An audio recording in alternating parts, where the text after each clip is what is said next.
Bəli, hazırda paytaxtda da küləkli hava şəraiti müşahidə olunur. Bəs qarşıdakı günlərdə ölkə ərazisində hava necə olacaq bu barədə bizimlə birbaşa bağlantıda olan əməkdaşımız Şamilə Şamil qızı bizə məlumatları çatdıracaq. Şamilə, buyurun, efirdə sizi eşidirik.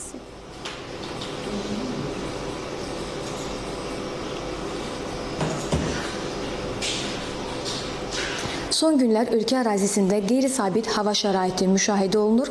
Yağıntılı və küləkli hava bəzi yerlərdə hiss olunur, amma bəzi yerlərdə günəşli hava hökm sürür. Bəs qarşıdakı günlərdə hava necə olacaq? Bu barədə daha ətraflı məlumatı Milli Hidrometeorologiya Xidmətinin baş mütəxəssisi Leyla Mədətova məlumat verəcək. Buyurun Leyla xanım.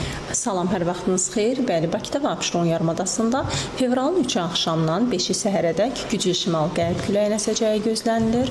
Fevralın 4-dən 6-nadək isə hava şəraitinin arabir yağıntılı olacağı gözlənilir. 4-də gün ərzində, 5-də isə gecə saatlarında yarımadanın bəzi yerlərində yağışa sulu qara keçəcəyi ehtimal olunur. Havanın temperaturu ötən günlərlə müqayisədə tədricən 5-8 dərəcə aşağı inəcək.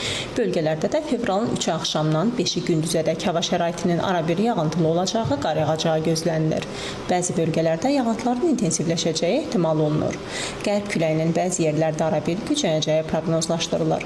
Havanın temperaturu ötən günlərlə müqayisədə tədricən 5-10 dərəcə aşağı inəcək və gözlənilən yağıntılı hava şəraiti ilə əlaqədar bəzi dağlıq ərazilərdə yolların buz bağlayacağı da ehtimal olunur.